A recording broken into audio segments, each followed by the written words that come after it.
Divorced husband की property हड़पने के लिए एक लेडी ने अपने भाई को अपना बेटा बनाया। मामला है सोलीना रामबाग बाला का, जहां पर कोर्ट ने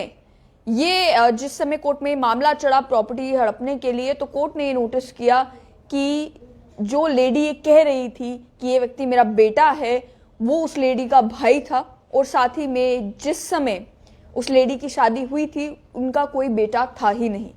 थोड़ा सा मामला पेचीदा है और 35 साल तक इस मामले में कोर्ट का यह कहना है कि लेडी और उसके 4 भाई मिलकर कोर्ट को गुमराह करते रहे केवल प्रॉपर्टी हड़पने के लिए। सोलीना रामबाग बाला में एक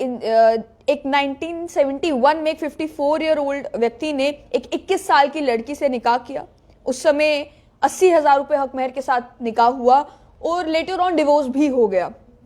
1988 में उस व्यक्ति की मौत हो गई। मौत के बाद लेडी ने कोर्ट में यह दावा किया कि जो मृतक है वो उसका हस्बैंड था और शादी के दौरान उनका एक बेटा भी हुआ था। मामला कोर्ट में चलता रहा, कई साल बीत गए। अब जाकर जब फैसला आया है तो फैसले में कोर्ट को यह मालूम चला कि जिसे वो लेडी अपना बेटा बता रही थी वो उनका बेटा नहीं था बल्कि उसका भाई था। साथ ही में जिसे वो अपना हस्बैंड बता रही थी, जिस व्यक्ति की मौत हो चुकी थी, उसके साथ उनका डिवोर्स हो चुका था और लेडी ने डिवोर्स हस्बैंड की प्रॉपर्टी हड़पने के लिए पूरा फर्जीवाड़ा किया था।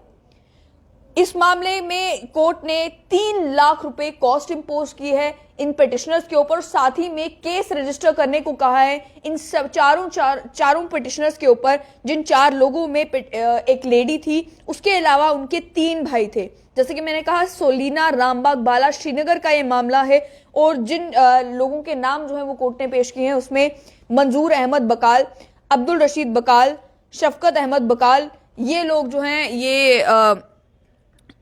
इन लोगों का कोर्ट में केस जो है इन्होंने दायर किया था और केस दायर किया था ताकि वो उस 54 ईयर ओल्ड व्यक्ति की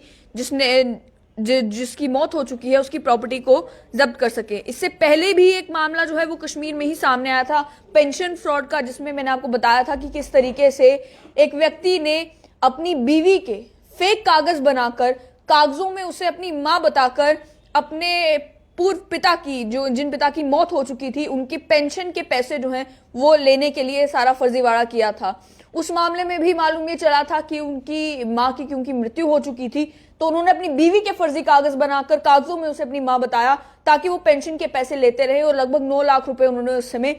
पेंशन के विड्रॉ किए थे। ये जो मामला सामने आया इसमें आप समझें कि 35 साल तक यह मामला कोर्ट में चलता रहा। 35 साल तक कोर्ट का यह कहना है कि ये लेडी कोर्ट को गुमराह करती रही और अब 3 लाख रुपए जुर्माना लगाने के साथ साथ एक केस भी दर्ज किया गया है इन चारों पिटिशनर्स के खिलाफ कि किस तरीके से डिवोर्स हो जाने के बाद भी वो उस व्यक्ति को अपना हस्बैंड बताती रही और उसकी प्रॉपर्टी जब्त करने के लिए अपने ही भाई को कोर्ट में जब उन्होंने पेश किया तो ये कहा कि ये मेरा बेटा है और जिस समय हमारी शादी हुई थी तो ये हमारा बेटा है और 35 साल तक वो ये केस लड़ती रही केवल और केवल प्रॉपर्टी हड़पने के लिए, ऐसा कोर्ट ने कहा।